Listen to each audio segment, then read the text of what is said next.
আর বন্ধুরা, নবমিতাস কুকিং হাবে আপনাদের সবাইকে স্বাগত। বন্ধুরা, আজকের আমি দুর্দান্ত স্বাদের ফুলকপির একটা রেসিপি করে দেখাবো। এটা গরম ভাত, রুটি, লুচি, পরোটা, এমনকি পোলাও, ফ্রাইড রাইসের সাথেও অসাধারণ লাগবে খেতে। ফুলকপির এই রেসিপিটার জন্য আমি একটা ফুলকপি নিয়ে নিয়েছি। ফুলকপিটা এইভাবে কেটে নিতে হবে। এইভাবে আমি কেটে নিচ্ছি। বন্ধুরা, আপনারা পুরো ভিডিওটা দেখবেন আর লাইক, শেয়ার, কমেন্ট করবেন আর সাবস্ক্রাইব করে আমার পাশে থাকবেন। পুরো ফুলকপিটাই আমি কেটে নেব।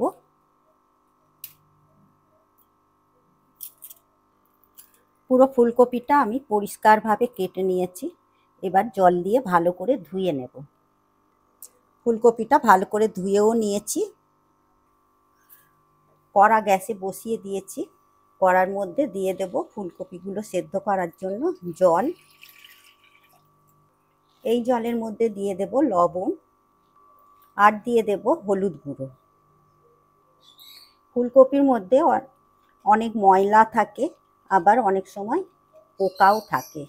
সেই কারণে ফুলকপি এইভাবে রান্না করলে ভালো হবে।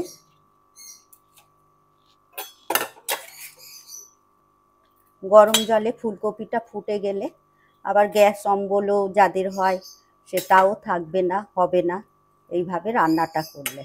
আর ময়লাও বেরিয়ে যাবে, আবার পোকা থাকলে সেটাও বেরিয়ে যাবে। ফুলকপিটা এইভাবে ভালো করে একটু ফুটিয়ে নেব। ফুলকপিটা ওদিকে সেদ্ধ হতে হতে আমি এই মিক্সিং জারের মধ্যে নিয়ে নেব আদার কুচি, গোটা জিরে, আর এই আদা জিরের সাথেই আমি নিয়ে নেব হিং। আমি এই হিংটা নিয়েছি। এই হিংটা একটু ডেলা ডেলা, এই ডেলা ডেলা হিংটা খেতেও ভালো আর গন্ধটাও বেশি ভালো হয় পাউডার হিংয়ের থেকেও। এর মধ্যে এবার আমি জল দিয়ে পেস্টটা বানিয়ে নেব। আমি মিক্সিতে বেটে নিচ্ছি, আপনারা শিলেও বেটে নিতে পারেন। মিক্সিটা দু একবার ঘুরিয়ে নেওয়ার পর এর মধ্যে নিয়ে নেব আমন্ড। আমি ভিজিয়ে রেখেছিলাম, ভিজিয়ে খোসাটা ছাড়িয়ে নিয়েছি।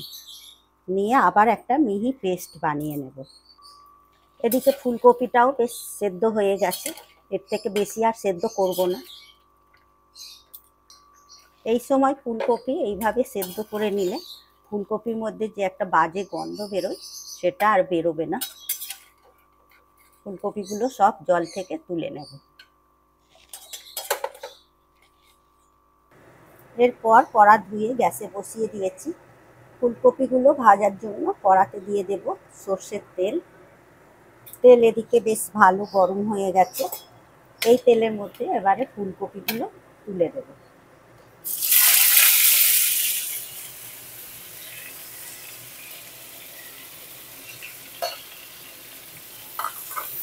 ফুলকপিগুলো বেশ ভালো করে ভেজে নিতে হবে। ফুলকপি বেশ ভালো করে লাল লাল করে ভেজে নেওয়া হয়ে গেছে। ফুলকপিগুলো এবারে কড়া থেকে তুলে নেব। ঠিক এইভাবেই লাল লাল করে ভেজে নিতে হবে।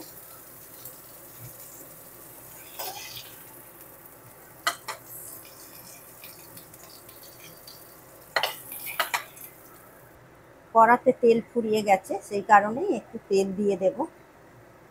এরপর এই তেলের মধ্যে দিয়ে দেব আগে থেকে কেটে রাখা আলু। আলুগুলো ঠিক এইভাবে ডুমো ডুমো করে কেটে নিতে হবে। এইভাবে আলুগুলো ভালো করে লাল লাল করে ভেজে নেব। তবে হ্যাঁ, এই তেলে আলুর মধ্যে লবণ একটু দিয়ে দেব আর একটু হলুদ গুঁড়ো দিয়ে দেব। দিয়ে আলুটা ভালো করে ভেজে নেব। আলুটাও বেশ ভালো করে ভেজে দেওয়া হয়ে গেছে, লাল লাল করে। তেল ঝারিয়ে তুলে নেব।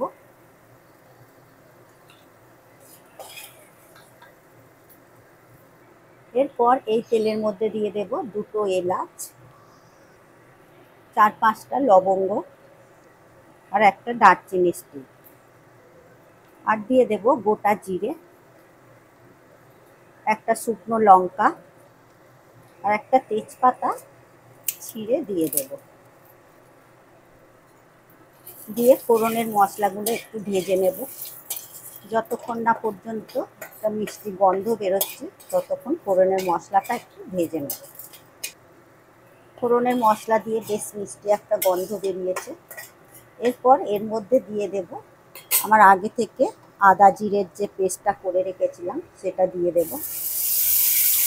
দিয়ে দেব কাঁচা লঙ্কার পেস্ট, আমি খুব সামান্য দিলাম, আমাদের ঝাল খুবই কম খায়, আপনারা আপনাদের পছন্দ মতন ঝালটা দেবেন। দিয়ে দেব হলুদ গুঁড়ো, কাশ্মীরি লাল লঙ্কার গুঁড়ো, ধনে গুঁড়ো, দিয়ে একটু নেড়ে দেব। এরপর দিয়ে দেব একটা বড় সাইজের টমেটো পেস্ট, আমি আগে থেকে করে রেখেছিলাম। দিয়ে আবারও সমস্ত মশলার সাথে কষে নেব। মশলার বাটিটা ধুয়ে একটু জল দিয়ে দেব, দিয়ে আবার একটু নেড়ে দেব। এর মধ্যে দিয়ে দেব স্বাদ অনুযায়ী লবণ আর দিয়ে দেব চিনি। দিয়ে এবারে সমস্ত মশলাটা বেশ ভালো করে 2-3 মিনিট ধরে গ্যাসের ফ্লেমটা একদম লোতে করে কষে নেব। মশলাটা 2-3 মিনিট ধরে কষে নেওয়ার পর দেখুন তেল ছাড়তে শুরু করে দিয়েছে। এই অবস্থায় দিয়ে দেব আমার আগে থেকে 2 চামচের মতো টক দই ফেটিয়ে রেখেছিলাম। গ্যাসের ফ্লেমটা সবসময়ই একদম লো করে দিয়ে টক দইটা দেবেন। টক দইয়ের বাটিটাও একটু ধুয়ে জল দিয়ে দেব। দিয়ে আবারও 2-3 মিনিট ধরে ভালো করে মশলাটা কষে নেব। মশলাটা 2-3 মিনিট ধরে আবারও ভালো করে কষে নিয়েছি, তেলও ছাড়তে শুরু করে দিয়েছে।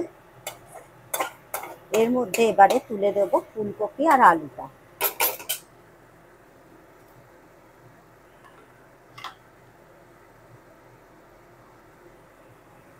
ফুলকপি আলু এই মশলার সাথে 2-4 বার একটু ভালো করে মিশিয়ে দেব।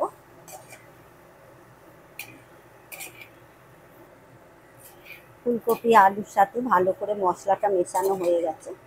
এবারে আমি এর মধ্যে জল দিয়ে দেব। জলটা বুঝে দিতে হবে, এটা খুব ঝোলও হবে না আবার একেবারে শুকনো শুকনোও হবে না। এই সময় এবারে গ্যাসের ফ্লেমটা জোরে দিয়ে দেব, দিয়ে ভালো করে ফুটিয়ে নেব। এরপর আলুটা দেখে নেব সেদ্ধ হয়ে গেছে কি। আলু সেদ্ধ হয়ে গেছে, ফুলকপিও সেদ্ধ হয়ে গেছে, এর থেকে বেশি আর সেদ্ধ করব না, তাহলে ঘেঁটে যাবে একেবারে।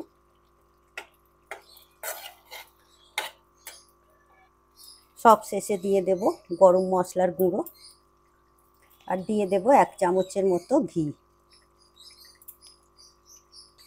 এবারে গ্যাসের ফ্লেমটা অফ করে দেব, দিয়ে ঘি আর গরম মশলা ভালো করে মিশিয়ে দেব। তেজপাতা দুটো তুলে ফেলে দেব। আমার ফুলকপি সার্ভ করার জন্য একদমই রেডি।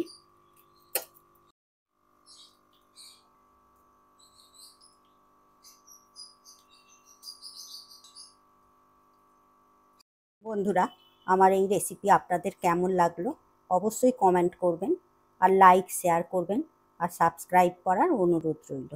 আপনারা সুস্থ থাকবেন, ভালো থাকবেন। আবার আসছি অন্য কোনো রেসিপি নিয়ে। ধন্যবাদ।